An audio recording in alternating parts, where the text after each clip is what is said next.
Welcome back. Well, during this COVID-19 pandemic, home continues to be the safest place to be. Those that are most vulnerable, though, to the virus should be sheltering in place, but those that require medical care may need some extra help. That's where Comfort Keepers comes in. So join us now. We've got Joe Peterson, the owner of Comfort Keepers, to talk about what they do. Joe, welcome to the show. It's great to have you. Good morning, sir. Good morning, Chris. How are you today? Doing really, really well. Thank you. So tell us a bit about Comfort Keepers and what your mission is. Well, Comfort Keepers, my wife and I have had Comfort Keepers in the Fargo-Moorhead area and the Grand Forks area for coming on to 16 years. I'll be honest, my wife is the brains of the business. I just kind of hang on and follow what she tells me to do. And what our goal is to help people. I guess what I'd say is we help people age in place.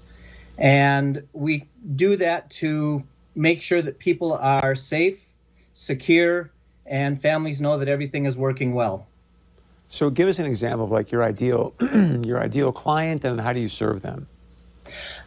We don't really have an ideal client. We have multiple types of clients. Anybody that may need even someone to help come in, clean up the house, take care of things around the house, do some shopping, all the way up to working with people that are in hospice or people that have just come home from the hospital. So would it be like if I have a parent maybe that is getting some particular kind of care, maybe needs some help, I would make that call to you and then work with you guys to make sure that, hey, my mom or dad's place is getting taken care of? Or a lot of times we have a family member that calls. Sometimes it's the individual that needs help. We get a lot of calls from the social workers at the hospital saying someone is ready to come home, but they can't be home alone by themselves. They need somebody to be there to make sure they're eating properly, or that they can get up out of bed, or even put something on like pressure socks. Nice. So as far as where our clients come from, it's everything from someone referring themselves, a family member, to hospital or hospice sending them our way. You had mentioned the term aging in place. What does that mean exactly? Well, what aging in place is it's allowing somebody who may start out with very little needs and not need a whole lot of help at home to get us in there, take care of those small needs, and as their needs increase, the services that we provide can increase to go along with it. I guess a perfect example would be is almost 6 years ago, I signed up a woman who was 97 years old. She was taking care of herself. She was having difficulty getting up and down the stairs to do her laundry, empty her cat box, things like that. At 97, her goal was to live to be 107 years or 100 years old. She passed away just a couple of months back at 103 years old. So we were able to start out with the minimum care and add the care as we went along. In the end, we worked very closely with Lutheran Social Services and the Hospice of Red River Valley to make sure she was comfortable.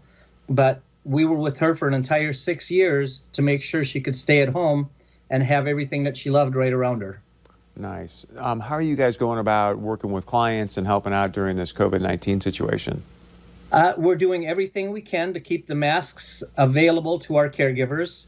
Our caregivers are questioned on a daily basis with a quick question on a phone call if they have any of the signs or symptoms of coronavirus. So we know what's going on. Anyone that comes into our office, we take a temperature and ask them the same types of questions. And we call the clients several times a week and ask them if they're showing any symptoms. And any new clients that are coming out need to have a coronavirus test. And if they can't get the test, they need to be quarantined for 14 days before we can work with them. And the reason for that is many of our caregivers see multiple clients in a day. If one of our caregivers catches it, could spread all the way through our client base. I've got about a minute left. Anything else you want to add? Then, of course, most importantly, how can people get a hold of you? The big thing I want to add is I really want to thank our nurses, our caregivers, and our office staff. They've been fantastic. They've gone out and done their job no matter what's going on. Our office staff has made sure that our caregivers are up to date on what they need to do, hand washing, masks, everything like that. And as far as getting a hold of us, you can go to the website to comfortkeepers.com or Fargo at Comfort Keepers and Grand Forks at Comfort Keepers, and that will set you right up with getting a hold of us at our offices. Great stuff. Joey, thank you very much. Thanks for all you're doing for the people that you serve. We really, really appreciate it. Thank you for your time. Thank you. All right, stay with us. We got much more coming up right after this.